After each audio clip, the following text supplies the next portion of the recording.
There are big price changes coming soon to Clash Royale, guys, and I almost didn't see this blog post. They did not tweet this out on Twitter or other social medias as far as I know. Why is that? I'm not really sure. Maybe they don't want to bring a lot of attention to this, or this is potentially a test. They're going to experiment how this goes, but I want to fill you in on the details, guys, because this could very much so affect how much things cost in your game.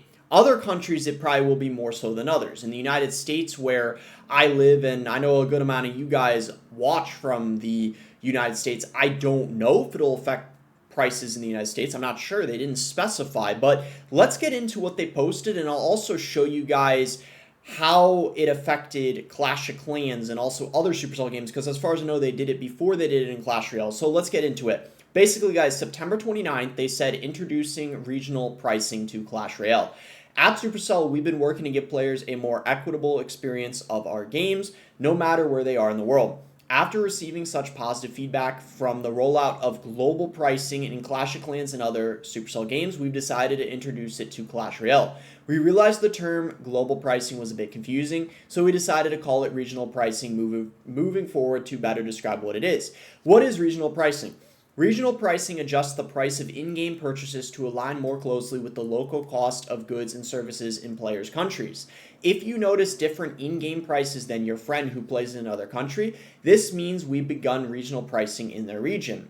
As we're entering the first stage of testing for this new feature, you may also see prices that differ from yours within the same region. So literally, guys, you could be in the same country as someone else and something will cost a different amount. How crazy is that? We'll continue to update you with the changes as we enter new phases of testing regional pricing in Clash Royale. What about Pass Royale donations? To promote equal opportunity gameplay, players in lower price regions will not be able to make Pass Royale donations to players in higher price regions. This helps us maintain balance while keeping those great gifting features alive. So once again, I repeat, if you're in a lower price region, you're not going to be able to donate to someone in a higher price region, because I guess that would be sort of unfair. And because of different currencies in the world, I suppose that doesn't make sense, but that's going to change some things. When will regional pricing start? These changes will go live in select markets in early October, with additional markets to be added at a later date. So this is an experimentation phase, I guess. Don't worry, we'll continue to regularly review our pricing and ensure it remains appropriate for different markets. We're always looking to expand our community around the world, and regional pricing helps us with just that.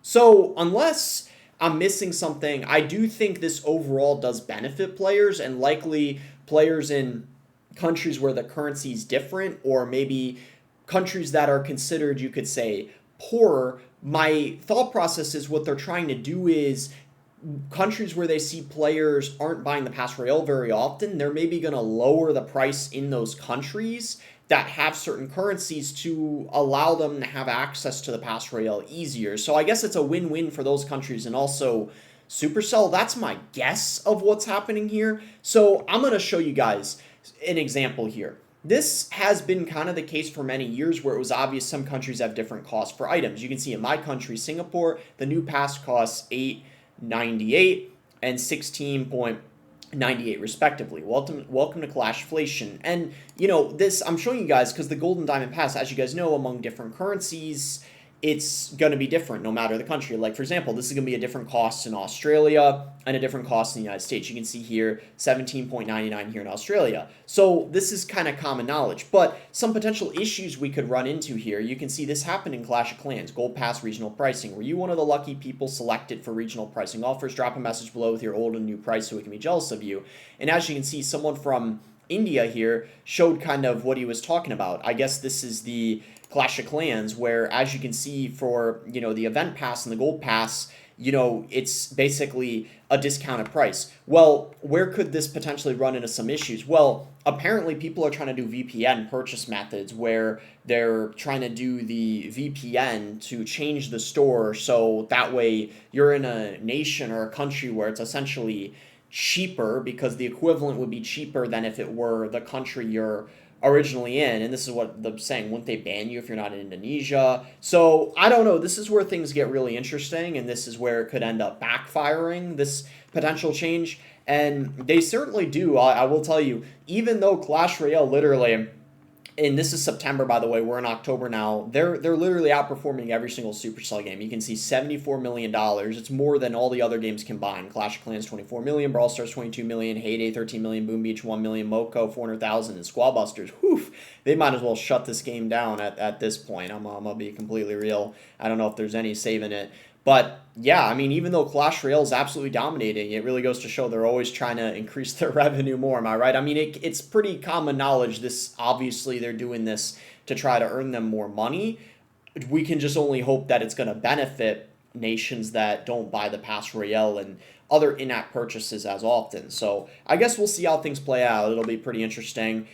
Elixir Collector Evolution concept. So for this, basically, it's guaranteed elixir no matter what. This evolved pump still makes 8 elixir over its lifetime, but if it's destroyed early, it instantly gives you the rest. So you're guaranteed elixir no matter what. It makes 8 elixir no matter what happens, and if it gets to... Wow, that seems broken. That seems really broken. Imagine it comes out next month. So it works differently. The pump generates up to 8 over its lifetime, but the evolution, you're guaranteed to get it no matter what. So if it produced 3 elixir and your opponent destroys it, you get the remaining 5. This makes it a safer and more reliable investment. Scrapped idea during development was that every troop dying on either side of the battlefield would grant you 0.1 elixir. While interesting, it turned out to be too powerful and didn't make the final cut. Oh, he's basically wording this as if he's Supercell. I think. I don't know what he's saying, actually. I'm a little bit confused. Oh, he's playing along with it, saying there's going to be a new legendary card, and he posted a riddle here, which I guess you guys can try to solve. That sounds interesting. I have a feeling a lot of the pros would hate this, but the Elixir Collector is a weak card at the moment. Oh, look, I decided to include this in the video because, look, that's me. Someone in their Reddit post showed a screenshot from one of my videos. This is genuinely the worst idea in Clash history. The whole point of Champions is that they're stronger cards, but you can only have one on the board. This destroys the fundamentals, and the Little Prince will be broken and nerfed to oblivion all over again. This and Golden Knight will be horrible. I deal with. Don't implement this, devs. Well, they already did it. And I don't think the Little Prince is that broken. I actually think even after this change, this was 6 days ago before it was implemented, I can say the Little Prince is completely on the weaker end still. So I guess this guy probably doesn't have to worry that much about that, which is good.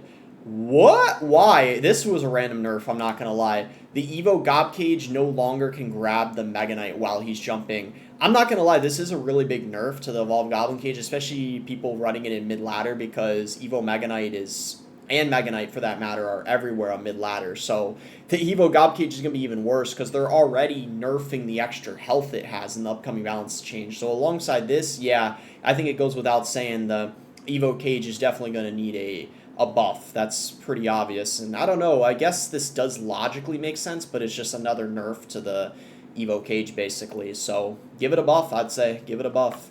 And what if there was a card that gave you a single Barbarian for 1 elixir? A Barbarian card that costs an elixir.